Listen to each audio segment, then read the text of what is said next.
Hi guys, welcome back to my channel. Today we're going to talk about El Clásico. So many things to talk about after last night's game, a 2-2 draw between Barcelona and Real Madrid at Camp Nou.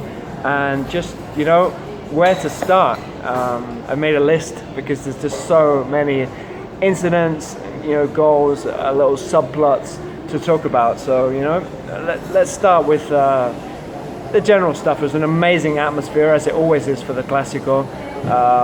It's the world's biggest fixture in terms of club football, and just amazing passion from the fans of both teams. And outside the stadium, the Barcelona fans marching to the stadium. There were a lot of Madrid fans in the city as well, though not so many in the stadium. There was only a little speck of white at one end, but just real intense atmosphere. 98,000 fans. If you've never been to a Clásico, if you can imagine what that atmosphere is like. Sometimes the Camp Nou and also the Bernabeu can be very quiet. The fans perhaps not as passionate as some of the other teams in Spain, like Atletico, Sevilla, and maybe in the north of Spain. But in a Clásico, the fans are always fired up for it. And there was a talk about this game being a decaffeinated Clásico, which means, of course, that because there was nothing to play for really in terms of La Liga. Barcelona already champions, Real Madrid not really playing for anything much. They're focused on the Champions League, but it was anything but a decaffeinated Clásico because the atmosphere was just electric. The passion from both sets of fans, from mostly Barcelona fans because they were playing at home. The players, the intensity at which the game was played, just everything. Just tremendous. So it's always an enjoyable occasion, and there was no guard of honor for Barcelona. There was talk before the game, in the lead up to the game, about Real Madrid doing a pasillo, a guard of honor for Barcelona, because Barcelona were crowned champions the week before away to Deportivo La Coruña. Real Madrid said no, they weren't going to do it. They stuck to that. Their theory is that they wanted a pasillo after winning the Club World Cup in December. Barcelona said no, they weren't going to give Real Madrid a pasillo in the Clásico at the Bernabeu in December. So Barcelona didn't get a pasillo, didn't get a guard of honor from Real Madrid either. And Barcelona's reasoning back then was that they weren't playing in the Club World Cup, so they would only give a guard of honor to a team playing in the same competition as them, in this case La Liga. In any case, it would have been nice to see. Obviously, a few years ago, in 2008, Barcelona did a pasillo, a guard of honor for Real Madrid at the Bernabeu. Sergio Ramos was one of the Real Madrid players back at that time. Barca captain Carlos Puyol said, it really hurts to have to do a pasillo at the Bernabeu, but we have to show respect and sportsmanship for the champion. And I feel like it would have been nice for Real Madrid to do that too. I don't think that we necessarily need to see a pasillo after a Club World Cup, but in La Liga, it's a competition which has always had that tradition, and I think to show that respect with the world watching would have been something positive, for everybody, and it would have set a good example for young fans watching all around the world. But it didn't happen, and I feel that's a shame. I feel also that it could have been good motivation for Real Madrid, for their players, to make sure they're not in a similar situation in La Liga this time. They've been very disappointing in La Liga this season. They're 15 points behind Barcelona.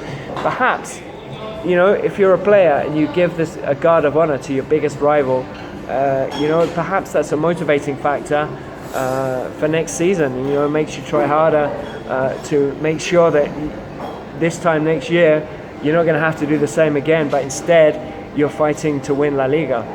In any case, didn't happen, and it's history now. So we'll see what happens next time one of these two teams is champions ahead of a Clásico.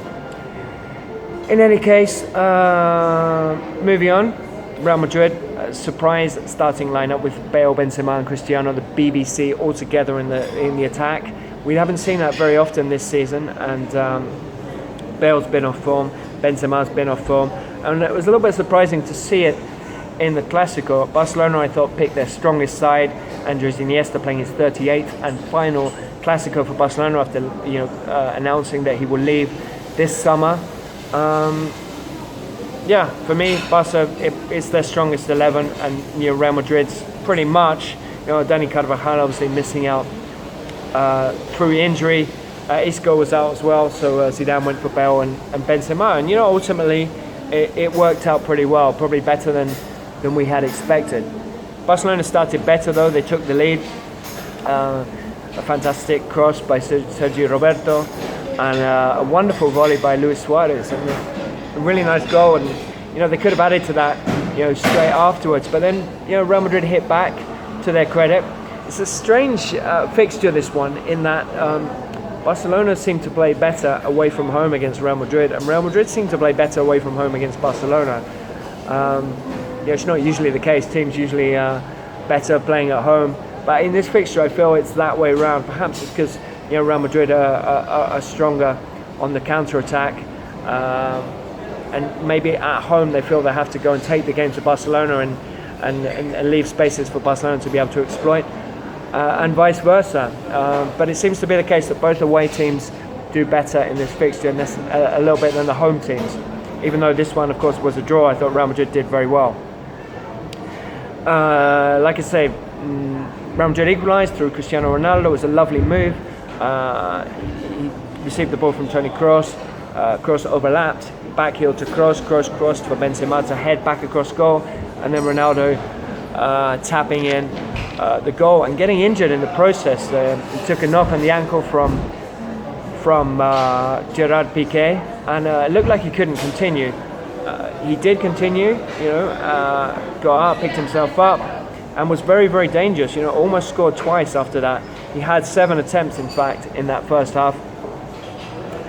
2 of them in particular very, very close. One of them a great save from a one-on-one with Marc-Andre Ter Stegen, a great save by Ter Stegen.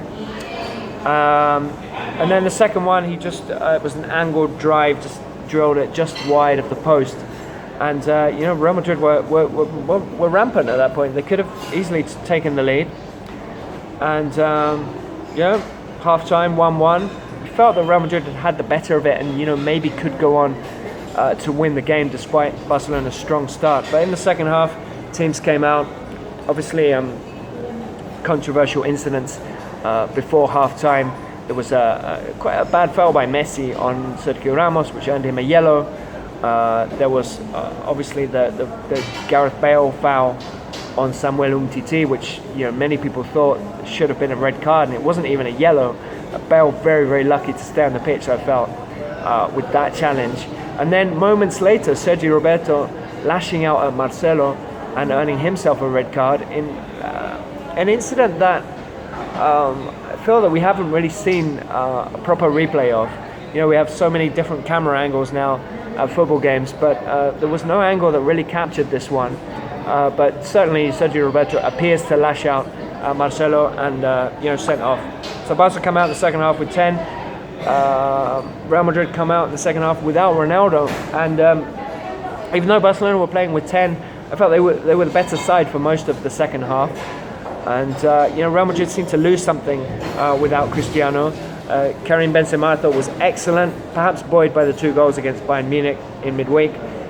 Excellent dragging defenders, creating spaces for Cristiano, and when he can do that, I feel that Real Madrid are at their very, very best, and Ronaldo was really exploiting those spaces.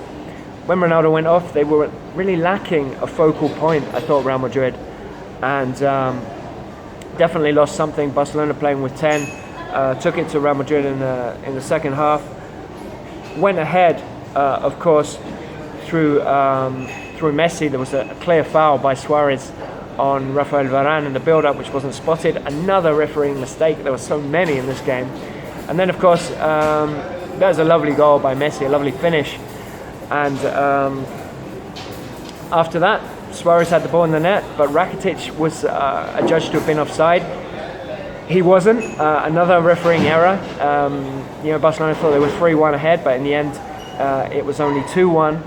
And yeah, and then, you know, towards the end of the game, Gareth Bale, who'd done not very much, let's be honest, beforehand in the game, like I said, was lucky to be on the pitch after that cynical challenge on Umtiti, comes up with a fantastic finish, a lovely you know, left-footed curler into the corner, and yeah, just a brilliant goal. Shows what he can do again.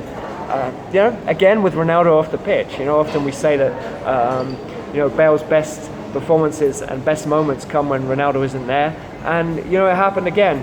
In the end, justified his presence in the starting 11, gives Zidane some food for thought ahead of the Champions League final at the end of this month, and you know, a good performance by Real Madrid. I feel like if they've been playing at this level throughout the season, then you know, they wouldn't be 15 points behind Barcelona now, but they'd be challenging for La Liga.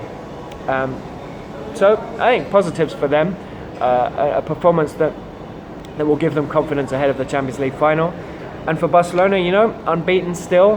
They're on the brink now of finishing this Liga season unbeaten, which would be a fantastic achievement. Hasn't been done in the modern era. It happened in the 1930s, but in very, very short competitions. It hasn't happened over a long league season. They're 3 games away now. They've got Villarreal, Levante and Real Sociedad left. That's all that stands between them and an unbeaten season in La Liga. And for Real Madrid, it's also 3 games left: Sevilla, Celta and Villarreal. And you know, Real will still be hopeful of coming second in La Liga. In any case, their main attentions, of course, will be the Champions League final against Liverpool in Kiev later this month on May 26th, and getting Ronaldo back to full fitness. You know, Zinedine Zidane said it wasn't a serious injury, but there was a little swelling on his ankle, and it was a little bit of a concern. But I think Ronaldo will be okay. He's got 20 days, you know, from when this match was played to the final to get himself fit. The league games are secondary; they don't matter. Real Madrid not playing for anything important in La Liga anyway, and so it's all about getting him fit. And you know, providing he's okay, you know, I think Real Madrid are in good shape and going into that Champions League final, and they'll be boosted by this performance at Camp Nou against their very biggest rivals. So, like I said, nothing at all about a decaffeinated Clásico. It certainly wasn't a decaf Clásico. It was an intense and passionate game, as it always is.